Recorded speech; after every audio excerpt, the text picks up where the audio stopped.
pessoal, bem-vindo ao nosso treinamento Tornando-se um Trader Profissional. Na minha aula de hoje, nós vamos falar um pouco sobre como deixar a análise técnica um pouco mais objetiva. Afinal de contas, vocês sabem muito bem que a análise técnica ela é subjetiva. Bom, pessoal, o que eu quero trazer para vocês aqui, boa parte das pessoas que já me conhecem já sabem mais ou menos os modelos com que eu trabalho no dia a dia do mercado, mas hoje eu vou trazer de uma forma um pouco diferente e espero que isso ajude aí o seu entendimento sobre como deixar as coisas um pouco mais objetivas e mais claras, principalmente para quem está começando no mercado, que é onde tem a maior dúvida. Pessoal, vamos lá. Dentro do mercado, as teorias principais que a gente tem são duas.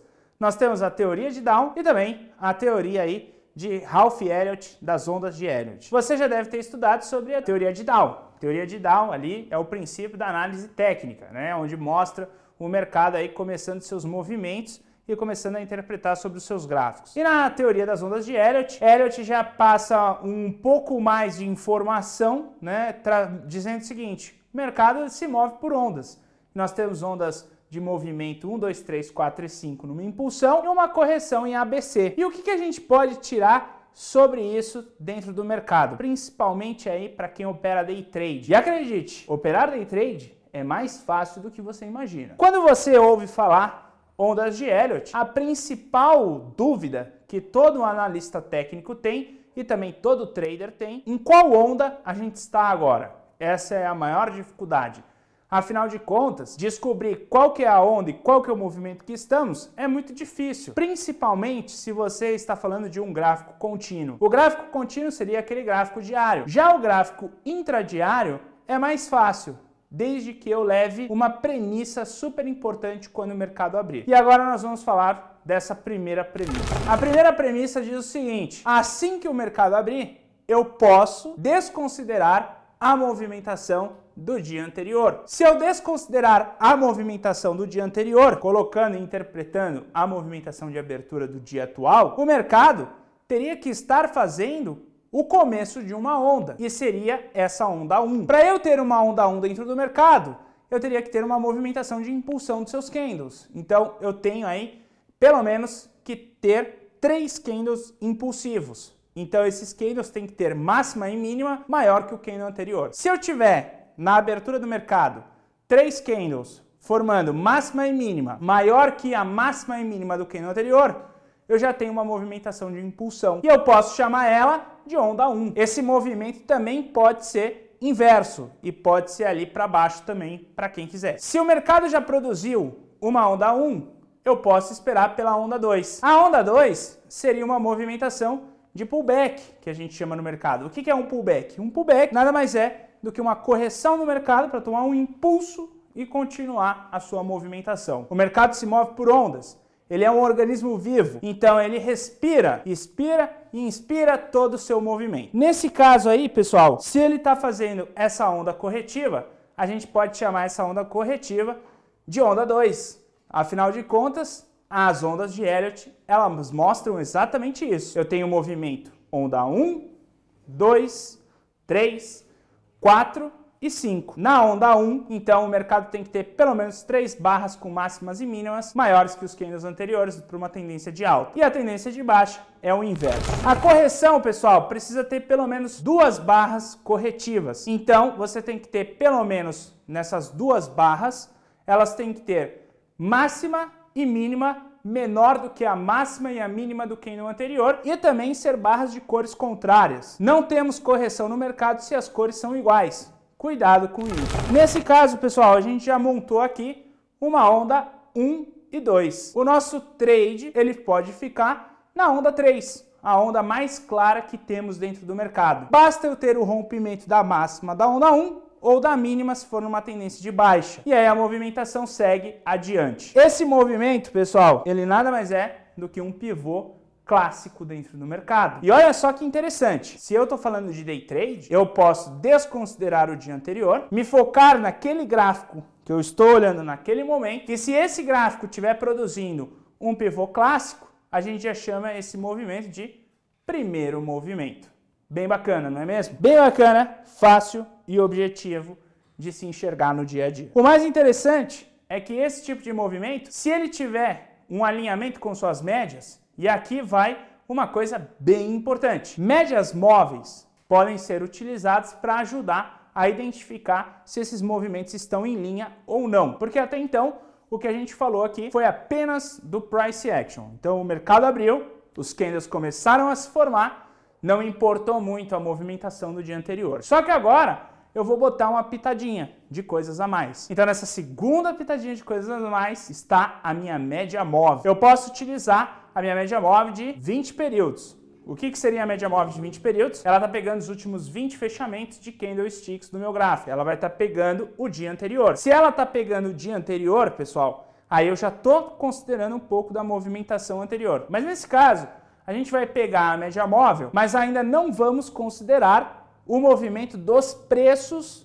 dos candlesticks do dia anterior. Nós vamos considerar aqui apenas a média móvel de 20 períodos. Esse é o nosso segundo passo. Nesse segundo passo, pessoal, onde eu insiro a média móvel, a hora que eu tenho a formação do pivô 1, 2, 3, movimentação com candles com máximas e mínimas maiores que os candles anteriores, o pullback, um candlestick com pelo menos máxima e mínima menor que o anterior, e ele saindo naquele pivô clássico, o ideal é que eu tenha uma média móvel de 20 períodos alinhada com esse pivô. Essa média móvel de 20 períodos alinhada com esse pivô, ela vai mostrar pra gente que a movimentação tem um bom alinhamento. E uma coisa também que ela vai mostrar, tem momento, porque no mercado você tem movimentos de impulsos e correções. E geralmente, uma movimentação de impulso, ela costuma partir da sua média, principalmente a média móvel de 20. E aqui vai um segredo. A média móvel de 20 períodos, ela é a média móvel mais poderosa de todas, porque é ela a média móvel de referência para tendência no intraday. Se você colocar uma média muito grande, ela não vai fazer muita frente para o intraday. Se você colocar uma média muito curta, ela vai ficar mais errática. Então a 20 é a média mais poderosa de todas dentro do mercado de day trade. Acredite se quiser.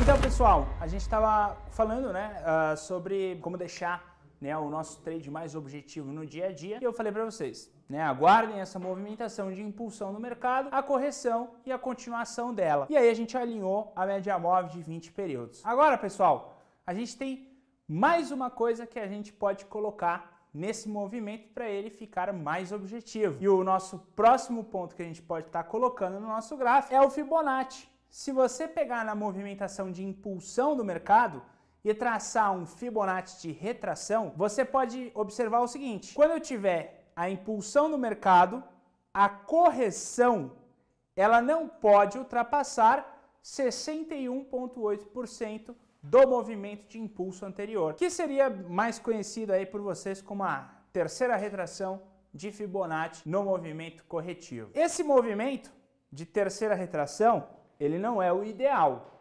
O ideal seria a primeira retração, 38,2%, que é quando você tem a movimentação de impulso do mercado, você traça o Fibo do movimento inicial até o topo anterior e quando ele faz a sua correção, ele tem que parar na primeira retração de Fibonacci. Se você está acompanhando no dia a dia, o mercado abriu, começou os seus candlesticks, nós já temos candles de impulsão no mercado, produzindo barras com máximas e mínimas, uma correção produzindo barra com máxima e mínima menor que a anterior, e depois a saída do movimento formando um pivô de alta. Nesse caso, essa correção, ela parando no 38,2, média móvel de 20, vindo por baixo dos preços, no seu pullback, os preços parando ali de cara nessa média móvel de 20 armando pivô, nós temos aí um trade para você, o trade de primeiro movimento clássico, aqueles que a gente sempre comenta aí no dia a dia. E para quem não está familiarizado, ficou aí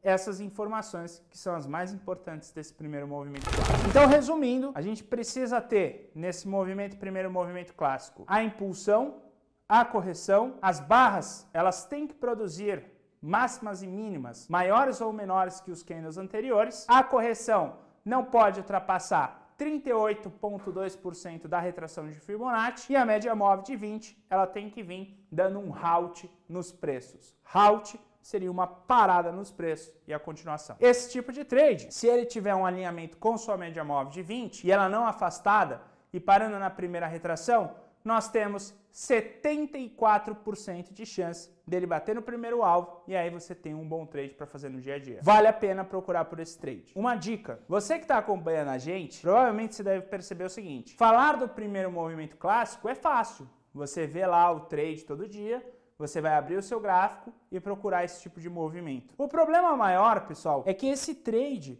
ele não aparece todos os dias no mesmo gráfico, na mesma ação ou no mesmo mercado futuro. Eu tenho que ter a disciplina de aguardar o melhor movimento possível. Pode ser que se você operar, por exemplo, eu sou um operador apenas de índice futuro.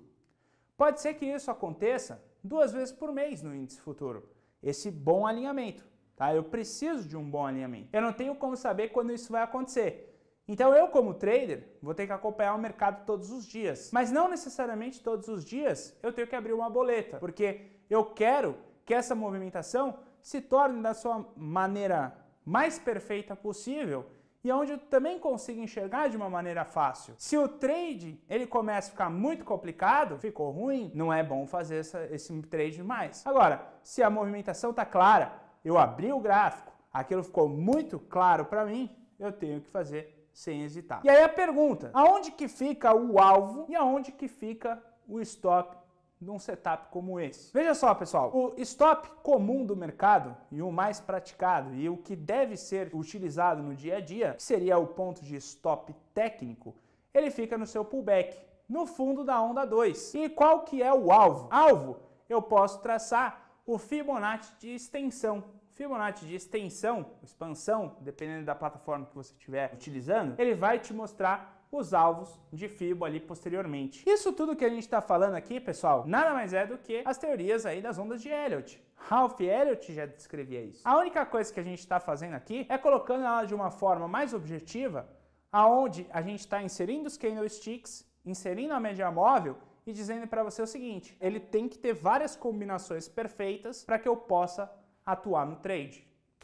O stop no pullback, pessoal, ele não necessariamente precisa estar digitado na minha plataforma. Ele pode ser o que a gente chama de stop de cutucada. E o que seria um stop de cutucada? O stop de cutucada, ele não necessariamente ele tem que estar digitado e enviado para o mercado. Eu posso definir ele como região. Então, por exemplo, eu tenho a movimentação de impulsão, onda 1, correção 2. O stop fica nesse pullback. Não digitei o meu stop. O meu stop, por enquanto, ele está na cutucada. Se o preço for lá através de um candlestick e cutucar esse fundo anterior, eu tenho que no próximo candle colocar o meu stop fixo nessa região. Caso isso não ocorra, o mercado está me dando uma segunda chance para eu, de repente, sair da minha operação e não ter muito prejuízo. Então o stop de cutucada, ele te auxilia a de repente não ter o prejuízo e sair da operação.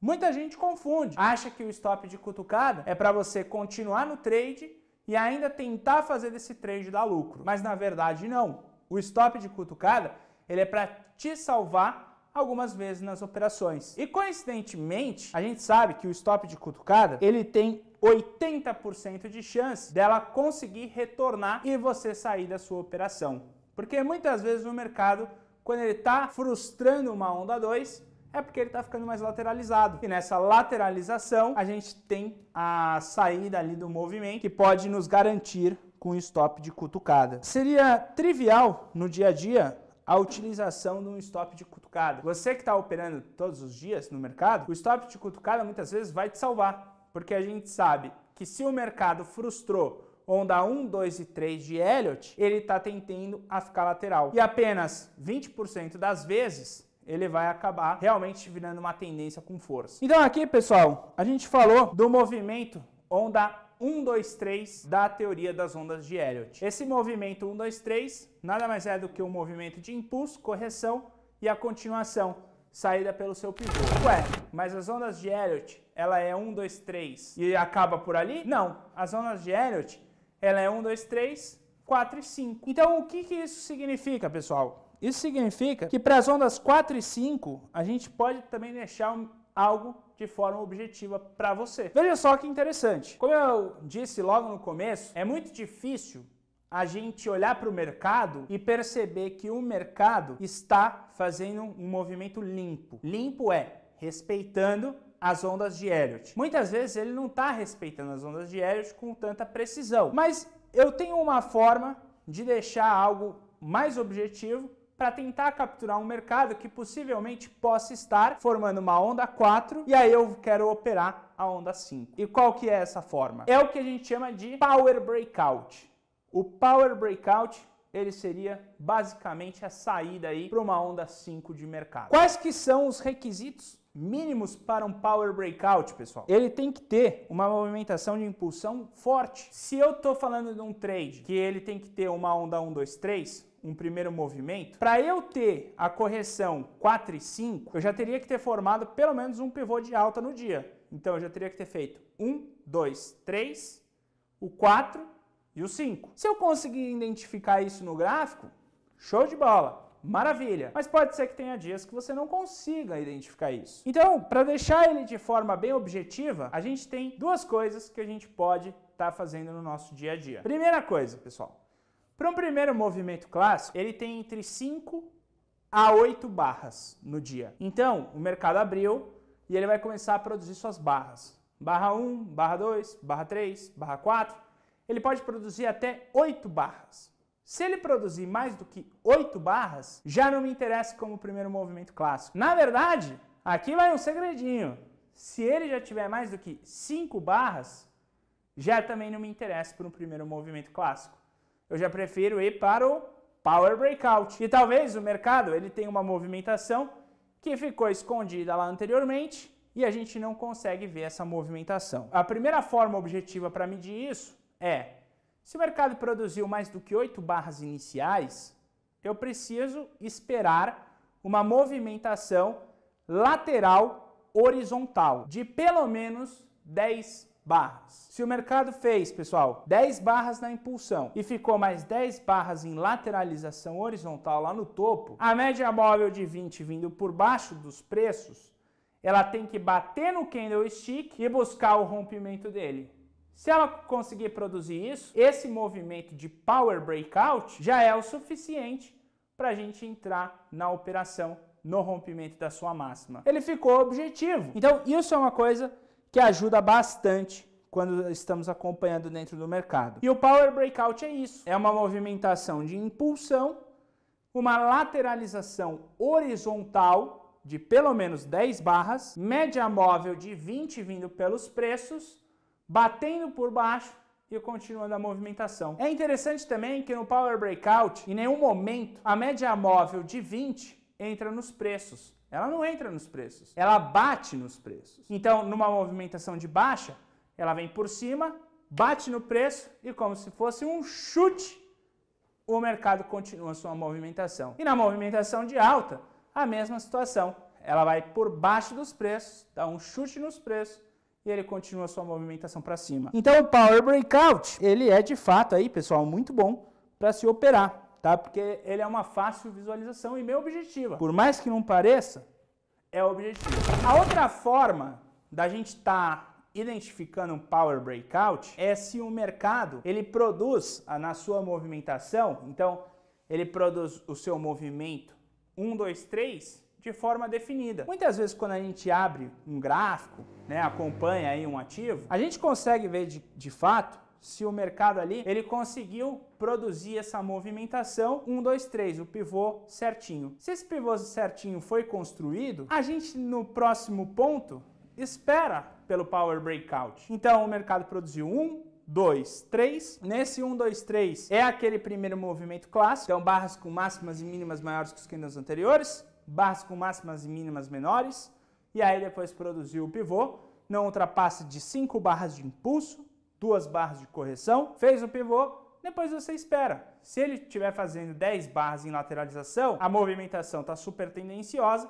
e ele tem a sua continuação. Nesse caso, a gente deixou algo ali de uma forma bem objetiva. Então, se você está operando dentro do mercado, você tem que observar o seguinte: olhei para o gráfico, tá fácil essa análise? Tá. Posso operar. Olhei para o gráfico, tá difícil? Eu não opero. O que eu posso fazer? Buscar um outro ativo. Então, sou um operador apenas de índice futuro. Quantas vezes no mês eu tenho um gráfico como esse? Talvez 2, 3 vezes? 3 vezes seria ali por mês o que a gente vai ter. Mas e aí? Eu faço o quê, então? Eu opero outro setup? Você pode operar outros setups, mas o mais adequado seria você fazer uma cesta de ações e também mercados futuros.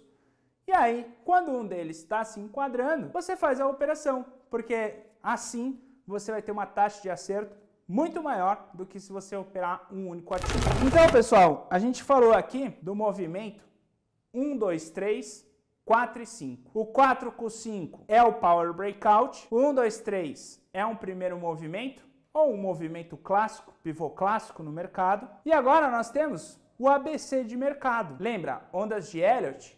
1, 2, 3, 4 e 5. E o mercado tem uma correção em ABC. Essa correção em ABC é o que a gente chama de mergulhada dupla. Então, às vezes, para quem não está muito familiarizado, a mergulhada dupla nada mais é do que um ABC de mercado. Se você tiver uma movimentação clara, então, por exemplo, o mercado pegou um dia de tendência, um dia bonito, certo? E agora ele está fazendo um pivô contra, você não vende esse primeiro pivô contra, porque esse primeiro pivô contra nada mais é do que uma correção proporcional à movimentação do dia. Então, a gente está tendo um dia de forte tendência. Ele fez movimentação 1, 2, 3, 1, 4, 1, 5. Se ele fizer um pivô de baixa, você não vai vender esse primeiro pivô de baixa. E é aí que muitos traders, inclusive, perdem dinheiro, né? Porque quando você pega um mercado de forte tendência, quando ele produz um primeiro pivô de baixa, a pessoa já entra vendendo, falando, pô, meu mercado subiu muito, ele vai virar. Só que na verdade não, ele tá num dia tendencioso e é aquele dia estrela, certo, dentro do mercado. O mercado ele vai tender a continuar, você não vende esse primeiro pivô. O que você faz? Quando ele faz a mergulhada dupla, é um pivô contra a movimentação anterior. Você espera ele voltar para cima, fazer um pullback e ativar novamente ali o trade a favor da tendência principal, que é de alta. Afinal de contas, nós estávamos falando aqui de um ABC de mercado. E o ABC de mercado, ele nada mais é do que essa correção, que parece ser um pivô de reversão, mas na verdade é só um alívio da tendência. Então, pessoal, o ABC de mercado, ele serve aí para você não se precipitar em tentar pegar uma virada de tendência. Mas aí fica a pergunta. Então, como que eu faço uma virada de tendência? Para eu fazer uma virada de tendência, o ideal seria você pegar o segundo pivô. Então, você tem o primeiro pivô, movimentação 1, 2, 3, 4 e 5. E quando o mercado faz o seu segundo pivô, então, ou seja, ele já fez o ABC e aí ele vai fazer mais um pivô. Se ele produzir esse segundo pivô, nós chamamos isso de falha da mergulhada dupla. E essa falha da mergulhada dupla, ela é a movimentação de correção. Tá? Bom, pessoal, aqui a gente fez uma resumida num setup bem objetivo. Na verdade, a gente pegou a subjetividade das ondas de Elliott e transformou em algo mais objetivo, palpável e fácil de você identificar no dia a dia.